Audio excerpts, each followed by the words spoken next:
Aika lailla on keiteleen vesikin matalalla, että mitenhän meidän laskun kanssa käy.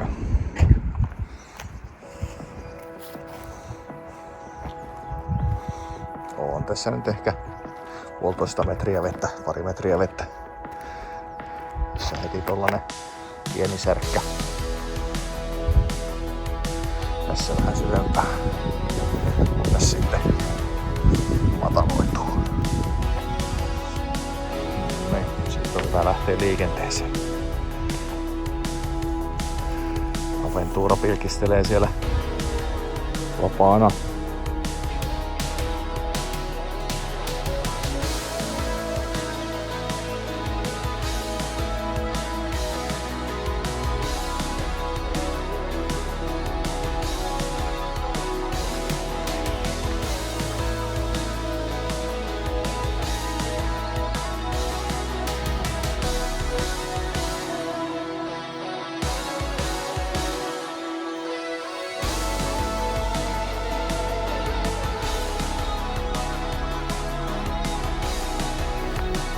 Aikainen lintu madon nappaa. Tällainen sanontahan taitaa olla. Äkkiseltään ensi viikon loppuna on lasku.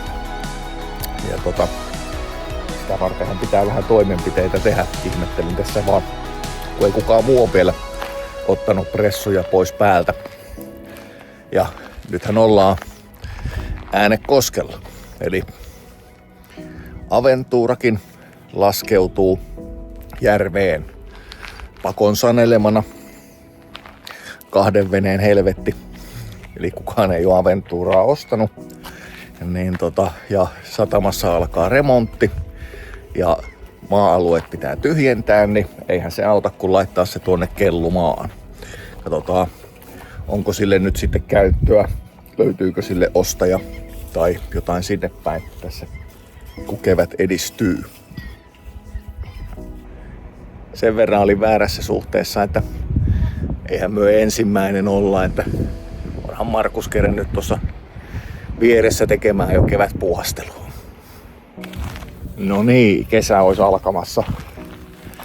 Äänekoskella ollaan ja Aventura siis tipahtaa tänään järveen 2 veneen loukussa. Tuolla se kohta sitten kelluu laiturissa. Ei nyt tietenkään ihan optimaalinen tilanne, mutta onpahan laskettu, jos se nyt sitten jollekin kelpaa tässä kesän aikana. Myynnissähän se on. Katsotaan kuinka tästä etenee, kun nosturikuski tulee paikalle. Odottavan aika on pitkä niin kuin perinteisesti.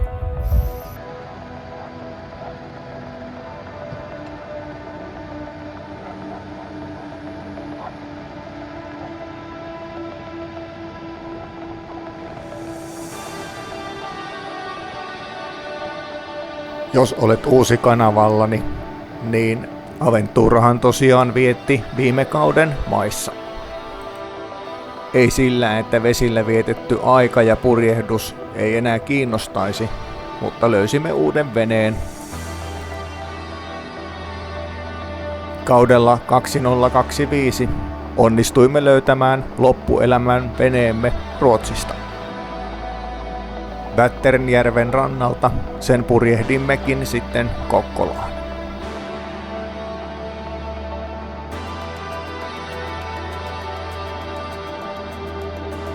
Eli olemme siirtäneet harrastuksemme merelle.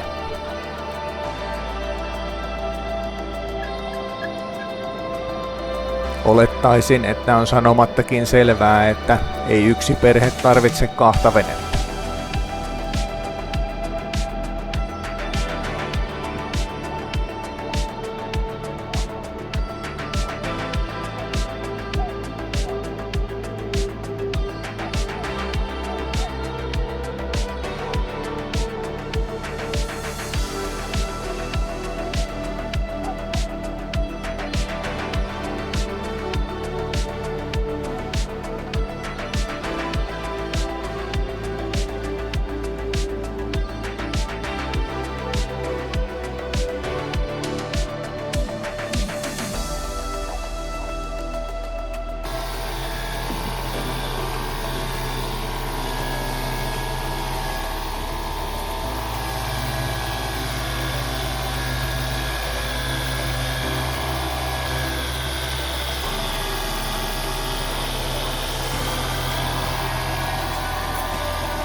kohti satamaa käy purjehtijan tie. Saa nähdä, mitenkä meillä käy. Oliko tää nyt sitten viimeinen kerta, kun Kivistön poika lennättää Kenakkeria Aventurassa. Ehkä se vaatii vielä vahvistetun kädenpuristuksen, mutta katsotaan, jännityksellä odotamme, kuin käy. Onpas kyllä kesäistä. Taitaa olla 22. toukokuuta ja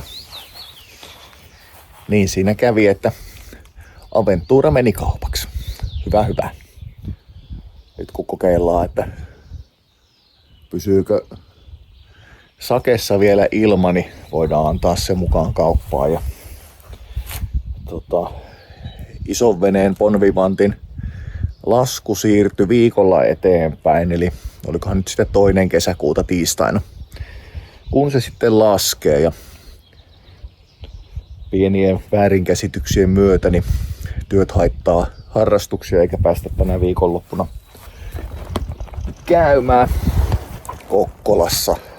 Mastohan on meillä vielä kokonaan ilman naruja ja niin edespäin, niin se pitäisi laittaa ja anodit sitten akseliin ja semmoista, niin siellä nyt vähän vielä puuhasteltavaa ja tokihan siellä nyt muutakin tekemistä on, mutta ne nyt on sellaiset välttämättömät, pitää tehdä ennen kuin se potski mereen laskee.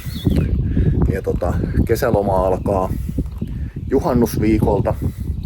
Toivotaan, että säät jatkuu lämpöisenä ja niin edespäin. Ja itse olen ajatellut tulevaa kautta niin, että ei puristeta mailaa, nostetaan sormi pysty aamulla ja katsotaan mistä tuulee ja mietitään sitten asian suhteen etenemismahdollisuuksia. Dieselin hintahan kummasti motivoi purjehtimaan, niin katsotaan vai mennäänkö suoriltaan Ruotsiin hakemaan dieseliä ja cruisereiden tapaa niin tonkkia kannelle. Jää nähtäväksi.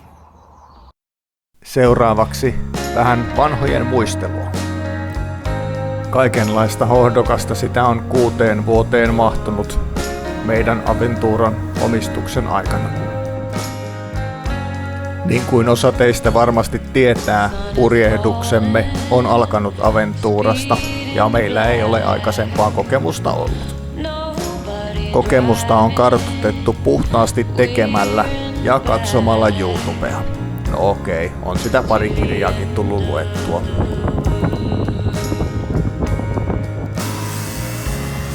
This is how we do things in Finland.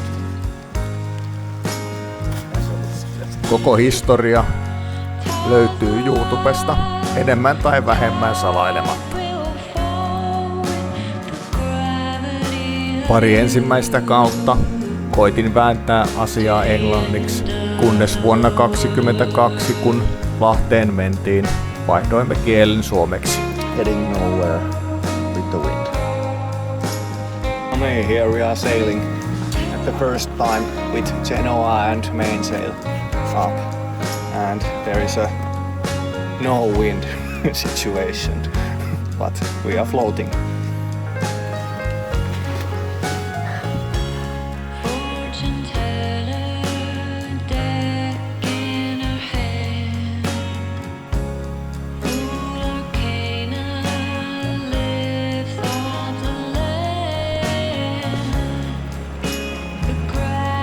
Jos Äänekoskelta mielii Päijänteelle, on kuljettava sulkujen kautta.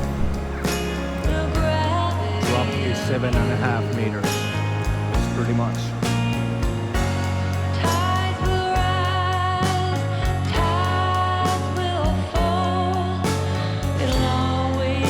Paljon on mukavia ja ei niin mukavia muistoja kertynyt 6 vuoteen.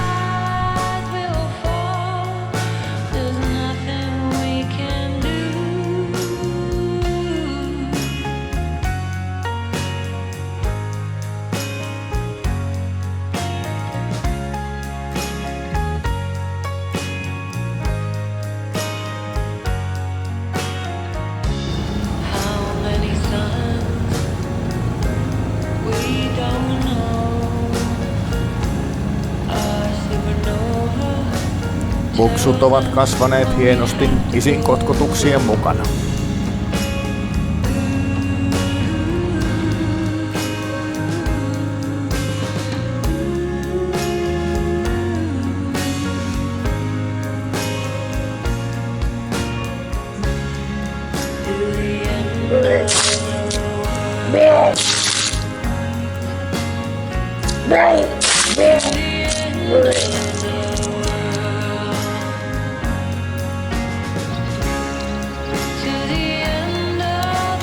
Aina ei edes jäätelö ole mielialaa parantanut. Tässä on vanilja ja suklaakastiketta.